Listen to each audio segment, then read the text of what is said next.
And folks, I just want to remind you that the following commentary you're about to watch and listen to was done a month ago. I didn't really have time to upload that, but we're gonna play this clip first, and then we're gonna get right to the commentary.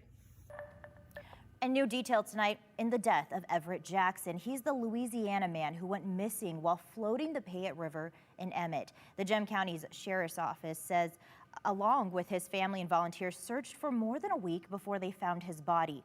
Tonight, KTVB obtained the police report in this case. Now, that report revealed police found Jackson's body after searching with helicopters, drones, boats, and cadaver dogs. The report says Jackson's body was eventually spotted caught on some brush floating on the side of the river. When rescuers reached Jackson, they had to tie a rope around his torso to retrieve his body from the river because of the current. The Gem County Sheriff's Office also wrote Jackson's body showed no bruising or wounds. And you can read more about this, including witness statements from Jackson's girlfriend, right now at KTVB.com. Tonight, we hear from the family of former teammates and roommates of Everette Jackson as they react to news of his death. Jackson went missing on Saturday, June 11th. A witness reported seeing him fall from a tube going underwater and not resurfacing on the Payette River in Emmett, Ohio. News 10's Rodrika Taylor is in the studio tonight. Rodrika spoke to each of them as they begin the healing process. Rodrika. Darla, the people I spoke with say Everette's passing is very difficult. Some of those closest to him remember good times they shared. If you didn't know him, you had to get to know him. Like, you love him. Former teammates and roommates of Everette Jackson say hearing the news about his death hit them hard. It had me crying like every single time I just watch a video, Snapchat. I've been crying each and every day, like the emotions been flying all over. Keon Lyons, Jackson's niece, says they did not think it would have been their last time seeing him. He went out to Idaho, we thinking he's going to come back, and he never comes back, especially not the way that we wanted him to come back. While everyone is grieving his death, they try to remember the good times they shared with the LSUE basketball player. There's so many. There's so many. I remember I passed him the ball and he had dunked on somebody and we all got on him and we were just cheering, and he talked about it the whole week. As a player, he was really goofy, like on the court, always dancing, singing, doing something crazy, but he was always locked in. LSUE men's basketball head coach Brian Stark says what happened to Jackson was unfortunate. It's just one of those things in life that happens. Unfortunately, it happened to a very, very good kid and a very good dear family member, as we like to call him. The Gem County Sheriff's Office says Jackson's body was found Sunday 2 miles downstream in the Payette River by a volunteer. Authorities say Jackson was tubing with his friends June 11th when the accident happened. We do have a little bit of relief knowing that, he's found and we can give him that proper burial, but, that hurt. The family says they are making arrangement to ship Everette's body to Louisiana and are waiting for his autopsy to decide their next move. Rodrika Taylor, KLFY, News 10. All right, folks, I just found out about a story of Everette Jackson, a college student that passed away, unfortunately, while visiting his girlfriend in Boise, Idaho. Now, for those who don't know this story, I'll give you a quick rundown about it. Everette Jackson went with his Mormon girlfriend to Idaho to attend a wedding. But apparently when he gets there, he's not allowed in because he's not of the Mormon faith. So, him and his girl, they opt to go tubing. To make a long story short, he drowned under suspicious circumstances. Now, this is where my antenna raises up because, his girl was safe and sound, obviously. they went with his girl's friends, and the friends aren't really saying too much. 2, she didn't really participate in the recovery, the search and rescue recovery of her man. And 3, supposedly they had a GoFundMe for him, which really didn't go to the family.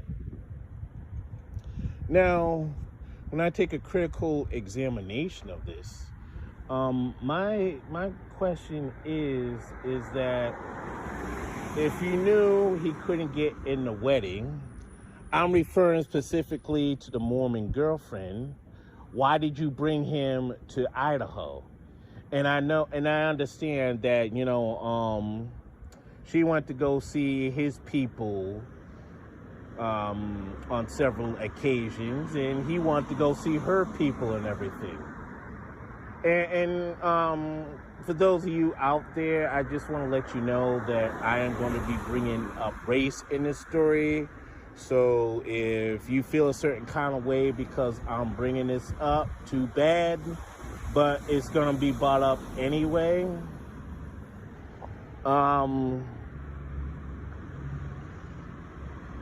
don't know. I mean, I almost want to lay fault on this Everette Jackson for not doing his homework when it came to his girl. And I understand that his mother really didn't want him to go, but he fought her tooth and nail to go.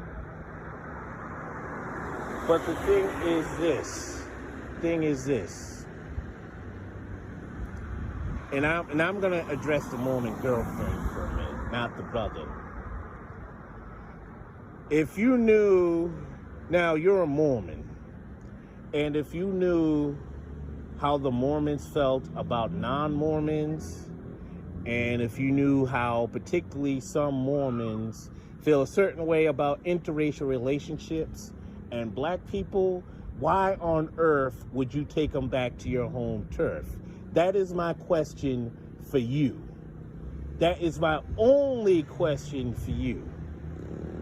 My thing is this: if you really, truly did care about Everette Jackson, if you really, truly did care and have his back, quote unquote, you wouldn't have brought him to Boise, Idaho. You would have kept it real with him, been like, you know something, I would like for you to meet my family too, but to be honest with you, my family is Mormon, is devout in their religion, and 2, they feel a certain way about me dating you because you're black. Now, if you kept it real with him, he could have made the decision whether he wanted to continue messing with you or not. But apparently, your religion came first before your relationship. So we know what time that was. Now, I'm not sure if your parents had anything to do with the way you're acting now, but this is just something to really think about.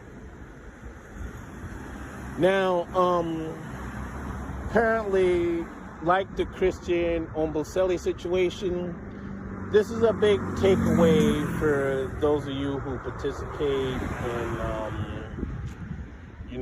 dating Snowbunnies or interracial relationships and all that. And I'm going to talk to you brothers out there about this. And I know some of you are going to be saying, well, something, that was just him. And that was an isolated incident. And you can't really base isolated incidents and judge the totality of Snowbunnies on just 1 or 2 incidents.